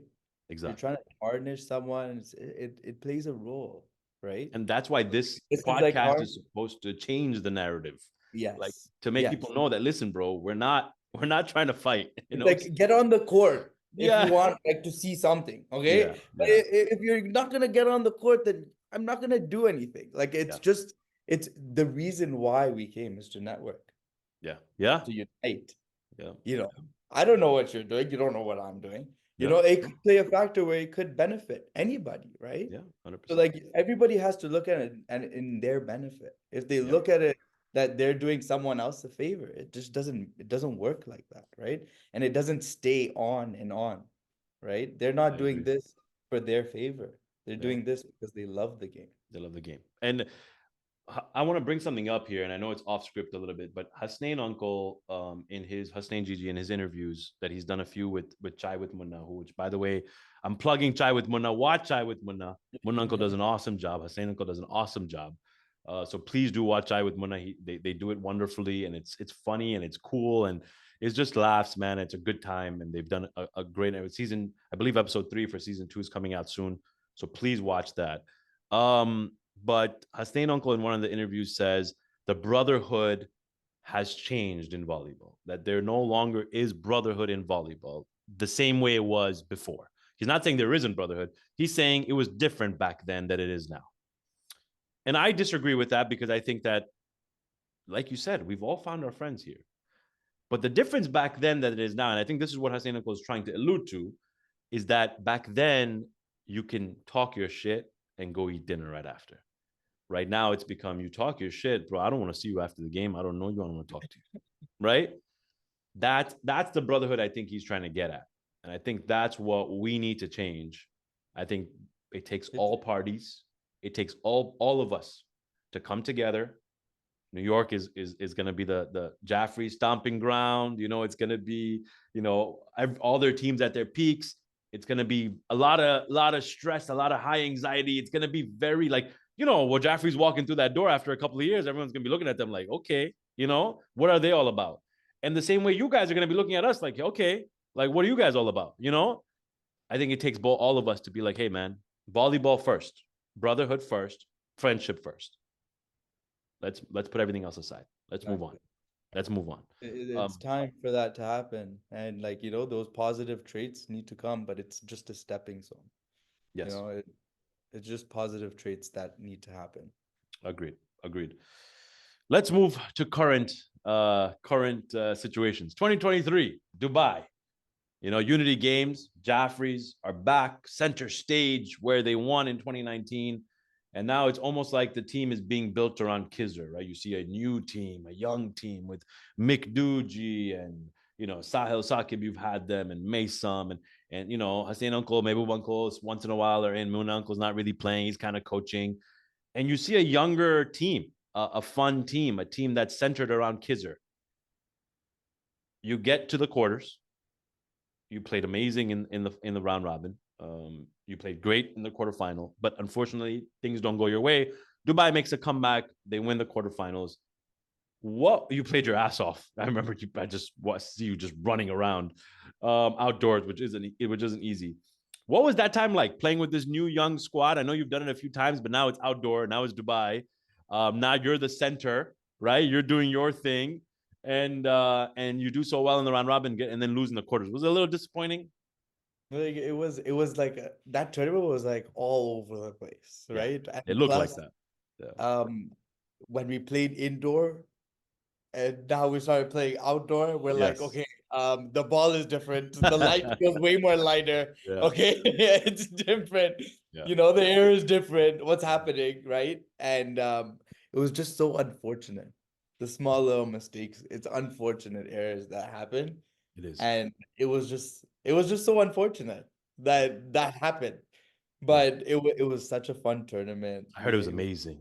Amazing. Oh, it was, and the facilities that they had. Oh, I heard it was Oh beautiful. my God. It was phenomenal. Like they had the soccer pitches on one side, they had the volleyball pitches on the other side. They rented the whole inside dome for badminton, ping pong, and all that. So like Yes. it was huge, It was just massive. amazing. Yeah. Yeah. Yeah.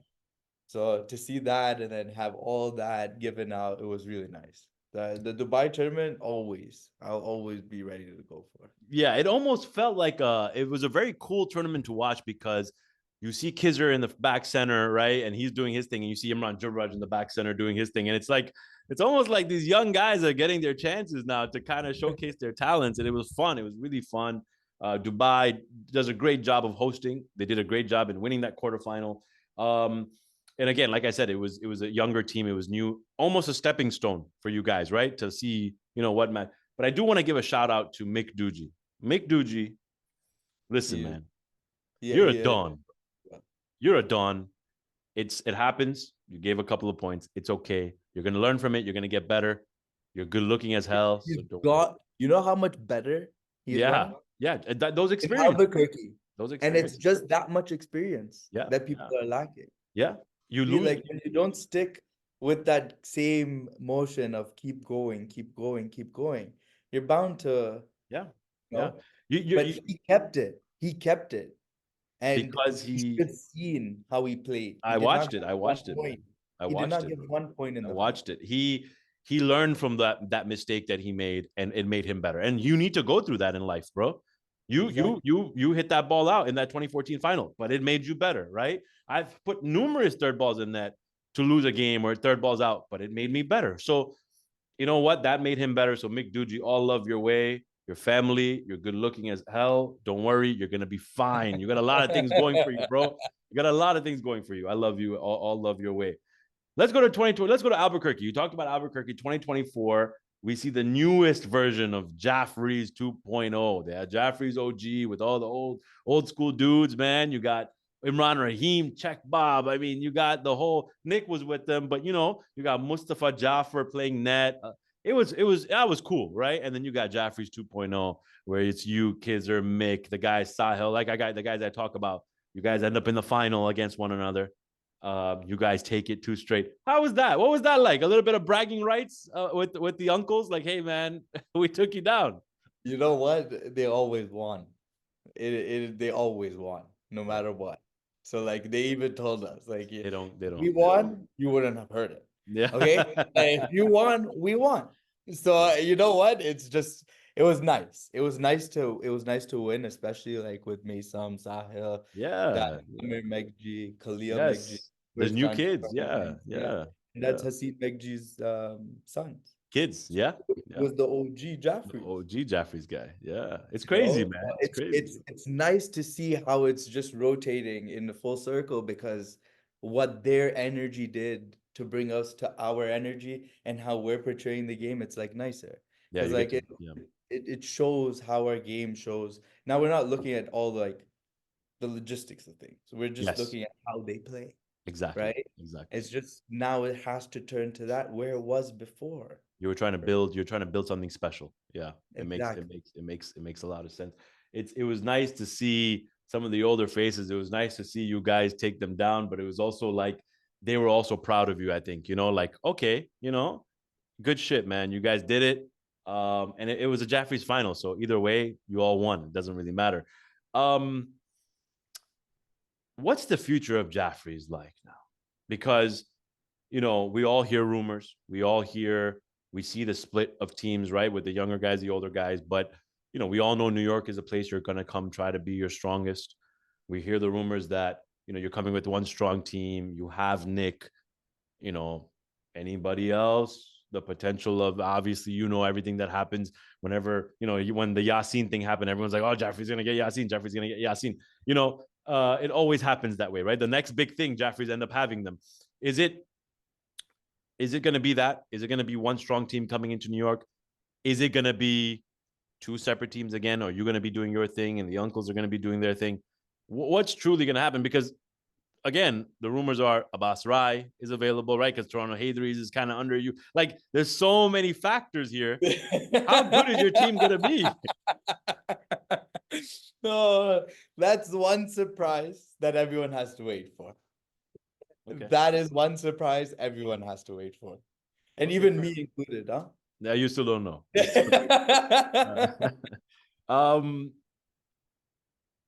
5 years, when never they decide to hang it up, your uncles.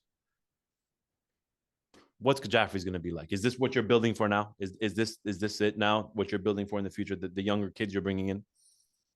Yeah. So like Jaffrey's will always be Jaffrey's, right? We're always a family, right? The kids that are bringing in, they've always been family. You know what I mean? So like, yeah, we're building to have a team, Jaffrey's team, but this is core Jaffrey's. Everybody that you see on Jaffrey's is Jaffrey. Yeah. Whether people like it or not, you can tell them. Do you play for another team? Do you not? Yeah. Jaffrey's will be Jaffrey's. Yeah. Yeah. Right? Like all these kids that are coming into Jaffrey's, like they are Jaffrey's. Yeah. They are the future Jaffrey's, right? It's always been the cycle. And nowadays you're noticing a lot of Toronto teams making a push for youth. Jaffrey's bringing a B team apparently to New York. Stars have been bringing a B team. I mean, that's a good sign, man. That means the youth are loving it. They enjoy playing with these teams. They find like there's a purpose now. They're playing volleyball because Toronto volleyball kind of died out, right? For a minute, right? It was only like a few guys playing. Now there's so many more kids. When Abbas Rai brought Toronto Jafferys to Minnesota, it was like, damn, dude, there's a lot of good kids in Toronto that like are looking for a spot and a chance, So there is a lot of people that we have like that are playing. We have like the Thursday, then the Monday, Tuesdays. Yes. It's just been that's how like we've been trying to train. You got to train. You got to build it. Yeah. And it's just a building process with every team, right? It's not just us. It's just every team has to push to get the next going, right? It just has been it died in Toronto for a bit because every team just so happened not to have that external effect of having one generation down, that's it, now what's gonna happen, right? True. There's always that period where they like, there's a little bit of a lull, like, there's not that, 786 closes down, now people don't know where to go, right? Because like 786 was that place where like, hey, if you want to learn how to play volleyball, you're just starting, they'll take you, but now teams have been able to grow teams. They're growing their youth, they're bringing B teams, which is awesome to see. You have now, we talked about 2007 being your first kind of crack at playing. 2012, you get your first real chance at playing in Orlando. 12 years into your run with Jaffrey's, how has it been playing alongside your uncles and your dad all this time? Because there are days, I'm sure, where it's awesome and it's fruitful, but just like anything else in life, there are days where they're going to get on you, right? They're going to be on your case. They're going to, how has it been playing alongside your uncles and your dad for the last 12 years? You know what? It was definitely like an honor to say that I can learn from them. Experience gives me a lot from them. They give me a lot of experience. Just by playing alongside with them. Yeah. There was like three people that they could hit a ball and I'll be like, okay, wow, like I could be comfortable. My dad, Manachachu, and FaZe. Yeah. Yeah. Those are the three people I think when they hit a ball, and I could close my eyes, but I know that ball will be really, really It's good. gonna be good. Yeah. Yeah. You know, hands down. Yeah. It won't go in the net. It won't go out. It will reach and it will reach good. Yeah. You know, You those are the three. you are a special personality. You are a special player. You are, like I said in the beginning, a once in a generation type talent. There are so many kids that look up to you. People talk about Zidi Hasnali, right? They're like, oh, this kid's gonna be the next Khizr. People talk about, you know, Nick and Akhtar, but they say, well, we have Khizr, right? So like everyone always comes back to how dominant you've been, how special you are. You were the like I said in the beginning, you're the prince, right? You're supposed to be the guy after everyone is done in Jaffres. You're supposed to be the guy. A lot of kids look up to you. What do you say to them? What do you have to say to them in terms of how you've worked hard to get better, how their mentality needs to be in this game, and what they need to be to get to your level? Well, thank you for complimenting me, but I'm not that great. Okay. No, you I are, just man. play the You game. are. I play the game how I've been taught. Right. Okay. It goes credit down to them, but at the end of the day, like I've learned how to hit the ball, right? Yes. It takes a lot of practice, but you can see if I was spinning ball, fastball, float, you can determine which ball you want to hit, Yeah. right? Yeah. Also the height of the ball, it takes a lot of like difference, right? Where you're gonna hit, where you're comfortable in hitting, what makes what, you know. There's so many factors put into place where like you keep growing in this game, and there's like no stopping That's the best part. because you could do something and it'll be like way off Yeah. it will be way off. Like the Yeah. chemistry is way off, Yeah. but it works. Worked. Yeah. Or if it doesn't, it didn't work, Yeah. you know? And there's so many aspects of the game that you just keep learning, and like it intrigues me of like how better you can become. Yeah. I mean, It's crazy. It's crazy and that they teach us, hey, this is defensive. yeah. The most defensive you'll get, the offensive will come. Exactly. Defense So first. like it plays into a factor of like how you've been brought up with the game, right? Your Which is environment is so key. so key So because like I've seen like these kids come and play and their mentality is just hit, it's right? bangi. Yeah. So and you're like, whoa, you get scared yourself. You're like, if he hits to me, you know what? Yeah, I might yeah. mess up, you know? Yeah, 100%, There's dude. a chances it'll be 100%. 50-50 or maybe, Yo, I 20, played.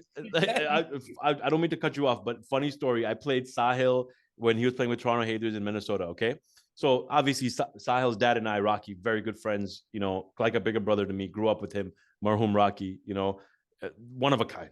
Okay, and now I'm playing against his kids. Okay, and Sahil's playing back right, and I'm playing back left, and Sahil's telling me, "Yo, I'm gonna come after you."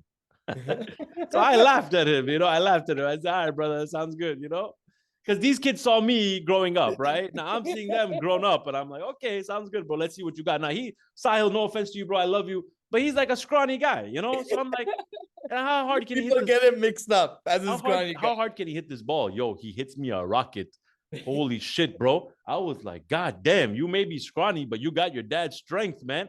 I was like, nah. Yo, he got me so bad. He almost mikasa'd me. But at some point, I'm not gonna lie. At some point, I looked around. I was like, "Yo, I hope this guy doesn't hit me." Now that game, Imran Juraj decided. That's the game. Imran Juraj decided. I'm gonna take a break. You know, I'm gonna start ducking because the whole tournament he takes every ball. But that game, I'm gonna, the last game of the night.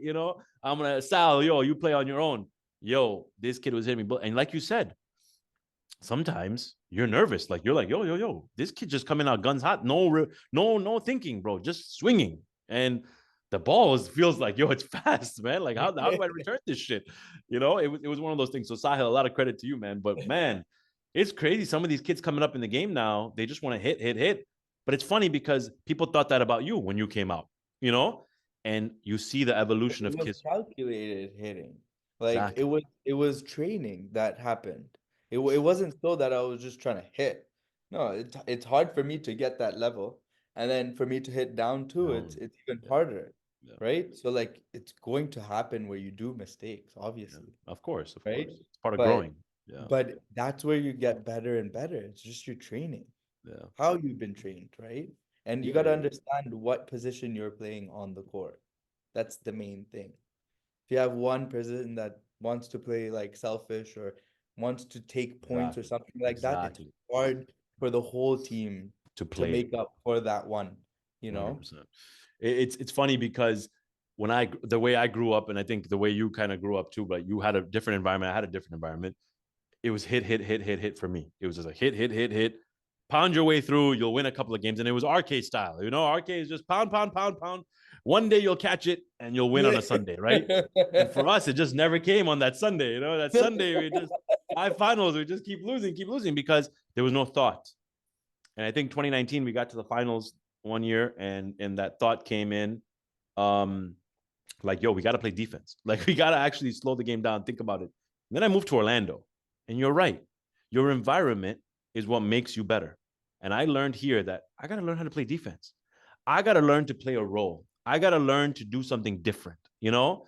And if you can't, and if you don't, if you're not willing to change, and if you're not willing to adapt, and you're not willing to learn, you're not going to get far in this game. You know, you're not. 2022 December, I was sitting third line. That woke me up. I said, listen, I got to adapt. I got to find a way. I got to be a difference maker. And at 32 years old, like you said, it's funny that the game, every time you play, you think, oh, yeah, I got it. But there's always something you can learn. There's always something you can learn. At 32 years old, I'm learning this now. You know, it's a little bit late, but I'm learning it. And that's special. That's really special. And all the young guys, just whatever it is, think the game, keep going. But there's an evolution. There's levels, and you'll get there. I forgot something, and actually, I'm going to bring it up now. I spoke about 2019 when we got to the finals against the Rob and Stars. That same tournament, you had won 2019 Minnesota, but then you come back with that same front line in 2019 in that FaZe Banji tournament. You lose to Minnesota and Orlando, that combined young team. Think What about was it. that It was like? just the day. It was just the day. I remember you Imagine. told me that last time I asked you the same thing, and you It said, was "Listen, just man, the it was day. just their day." It was just their day. Hands Yeah, down. it was such a shocking thing because you guys had just dominated. But they should have beaten Thrap if they beat me. Yeah, yeah. 100%, man. I agree. No. I agree. It didn't make sense. No logic. I didn't understand it. Didn't No. understand it. What's your goal by the end of your career? What is your goal to that you look forward to, that you think about, that you're like, this is what I want to end with at the end of my career? That everybody that's looking at me would make the same friends that I did and network. That's what I wish for everybody. Because with everything that's going on, I have people calling me from back in the day, huh? They call me every week, randomly though, too. And we would just talk. Yeah. And if I didn't go to that extreme of going to that tournament and to take these practice seriously and to put my name out there, I wouldn't have those type of friends. I agree. It also like shows you a lot about life. It does. It does. You know, the first tournament I went to, I had to get handwritten to go on the plane alone. No way. For London. London now. Wow. It was what, 16 or Yeah. something? Yeah. Whatever it was. I had to get a handwritten note from my dad Wow. to sign it. And I had That's to give it because I had a separate flight. that's crazy. I was remembering back in the day, like what they have done Yeah. to send us, where to send us, how to send us, you know, and we got it done because of them. Like we seeing these fruits because of them. True. I would have 100%. never met my friends, close Same, friends, bro. if it Same, bro. wasn't for them, Same. you know, or Same. if it Same. wasn't for the game. 100%. Um, At the end of your career, what is your legacy? What do you want your legacy to be? Do you want to be the GOAT, the greatest of all time? Do you think about that? I don't. I don't. Because greatest of all time, you know what? There's so many people that we haven't seen and we can't compare to. Yeah. But like greatest of all time, I can't say. I say that because some people call you the GOAT. Some people say you will be the GOAT by the end of your career. Do you ever think about that? No, I take it step by step, you know. I like the game how it is. If I have to change because the game is changing, then it's not the GOAT. Yeah. If you are the GOAT, you don't change the game doesn't change. Yeah. Yeah. You You change the change game. the game, Yeah. Yeah. Wow. Well right? said. Wow. But Wow. I mean, like for you to call yourself the GOAT, you have to change the game. I think you've Like done that. I think you've done that. in certain ways, but then it changes back, right? So it's always a loop. True. So coming back to it, you're always learning in this game. True. True. That is true. That is You can true. always get better.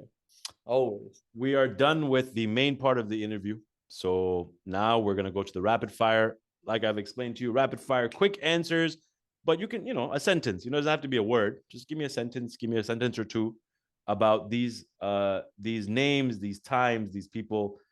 We'll start off the bat. Munna Gigi Merali. Oh.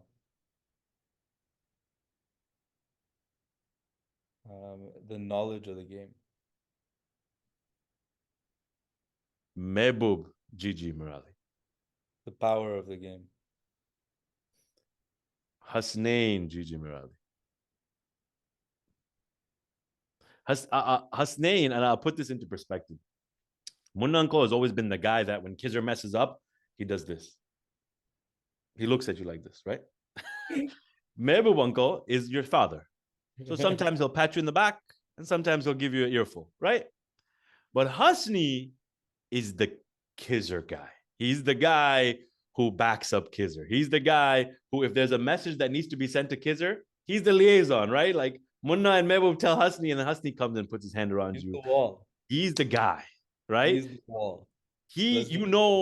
Him and Khizr come in a pack almost, right? He's always the guy who says boom for your balls. He's always the guy that says that's it with you. He's just that dude, right? What has he meant to you in your career? Everything. Everything. If you can encompass it in a sentence or a word, who is Hasnain Gigi Merali? The backbone of the team, the wall of the team. Yeah, I could 100%. 100%. Hasnain, where did you get that? That's it. Where did you get that from? Because Hasnain has his phrases and he has his swagger. Where did you get that? That was his. It was his. Oh, you stole it from him. It was his. No way. Yeah. It was his. It was his. I never knew that. Number 4. I might have said it better, but yeah, I think you've done a better job. Yeah, I think you've done a better job. Number 4 is your right-hand man, your brother, you're the guy that now you're like a tag team, bro. Mason Merali. Ride or die. Ride or die. I like that. Talk to me about Saqib and Sahil Nur Muhammad. My youth. That's the youth. That is the youth. Nick. Oh, powerhouse. Best player on planet, probably. Wow. Adil Moledina. Best netty. Abid Kara and Shane Kara. What have they meant to your club? Pillars. Shane Kara. Always been there. Always. And Abid. Abid with the hat. Can't miss him. Can't miss Abid.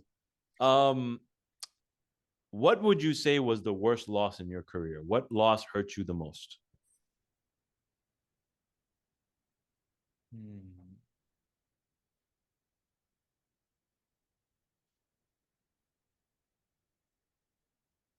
None hurt me the most, but one I remember was Allentown. Yeah, makes sense. I learned from all of them. Yeah. So I got a good feeling of what happened afterwards. Right. Right. It was like a good story, so to say. What was your greatest win? If you had to pick one, which one stands above all?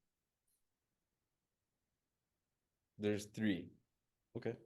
Back-to-back New York. New York. Those were hands down probably the best in that time. Mm-hmm. And then Minnesota. No, I like that. Yeah, that's true. Who would you say, which team was your biggest rival? In your time playing, what team was your biggest rival? North. Oh, I like that. I like that. Which player, one player, would you say was your biggest rival? Who did you get up to play? Like, this is the guy. Like, this is the guy I compete with. FaZe. That was the one player I wanted to. One. Wow. That's it. One. Wow. Tell me about FaZe. If you had to encompass FaZe, tell me about him. That is GOAT status. No matter how much the game changed, he didn't change. Now I'm going to talk about some people you've played against. Imran Juvraj. Goofy. But you know what? Goofily good. Yes. Let's put it that way. Okay. Yes. Amazing what he does with the ball. Like the way he hits the ball, it's a heavy float. Yes. So it's a really powerful float, but it's powerful like speed wise. So I mean, goofily good. Abbas Merali. Abbas Merali. Blue Brothers. Yeah. The back right. Oh, back right. Not a merely the front center, not Mutz the back center, the back right. Back right. Steady. Steady. KJ.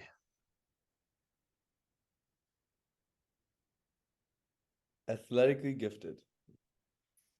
Durab Karmali. Probably the best back center in the game right now. Wow. Alyaskar Alu.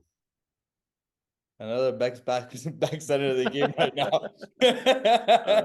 Imran Walji. Same thing. Most deadliest float. I would say that. Yeah. Most deadliest float. I could see that. And the best back center in the game today. Like nice. Hardest ball you've ever had to take? Bezos. 100%. Hands down. In your mind, go ahead. It was one ball too. Who? Yours. Wow. When you were in New York. Wow. Thank you, man. This is not staged, guys. Yours was really hard to take, to be honest. I was dodging, like I said, I was dodging a couple. And you know what? Thank God I had to honestly, wow. That is, I don't know how he got a couple of them, but I dodged a couple of them. I'll tell you that. Honestly, guys, this is not scripted. It's not staged. I promise I didn't pay him to say this. He's actually saying this, and this is probably the biggest compliment I've got. I'm just letting you know. No, I swear to you. Oh yeah, definitely your ball. Thank you, man. I appreciate that.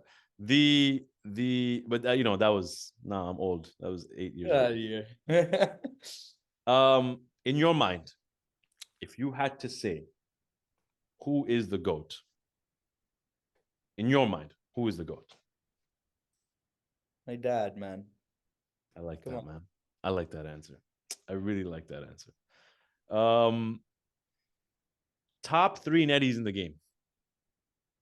And it doesn't have to be in any order. Just give me 3 netties. Right now. There is Saqib, Hassan.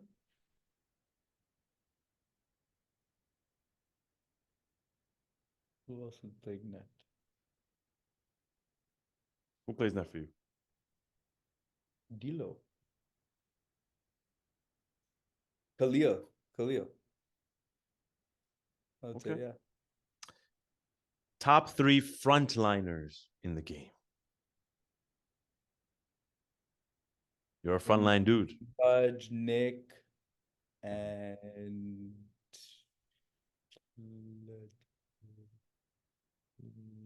You can put yourself. yeah, sure.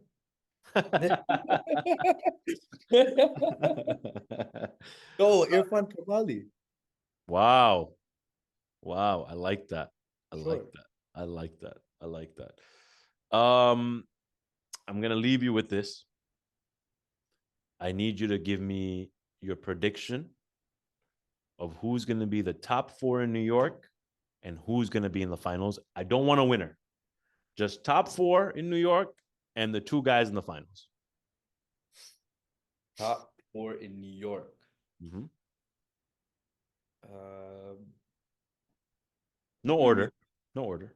Durab, Orlando, New York, and us. Okay. And who's gonna be in the finals? That's for grabs. You gotta give me 2. To be honest, You got it. You got it. You got there's 4 amazing teams there. I know. Okay. I know. And for any 4 of those teams to come in, I want it to be Jaffres finals. That's what I want it to be. So are you saying there's 2 teams? Jaffres are splitting again? Maybe. Okay.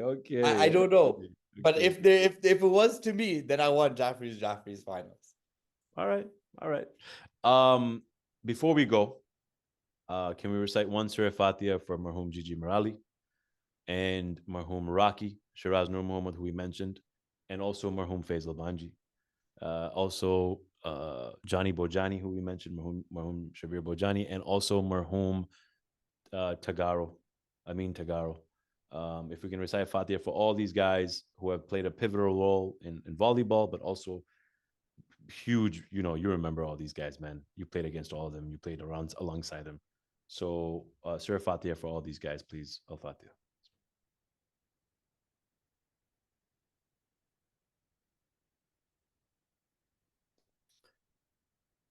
Kiz, thank you so much, man. I appreciate you. I appreciate the time. Thank you, man. You're a wonderful speaker, bro. I didn't know you were so good at talking. I told you it was gonna be easy. I told you it was the speaker. You know what? Yeah, thank you, man. 2 hours, by the way, 2 hours in. So did you even know 2 hours went by? You probably didn't. Thank you so much, man. I really, truly appreciate you doing this. Like I had said earlier, we have a great history. We have an awesome competitive rivalry in a way. And I've loved every minute of it. And I'm also always proud of you. I'm always in admiration of your game. I love watching you play. I watch all your videos. I love watching you live. And keep doing you, bro. Become the best. I like I said, once in a generation. And if you miss it, whoever's not watching, don't miss it. Khizr's there. Khizr's the showstopper. Go watch his games. Go enjoy him.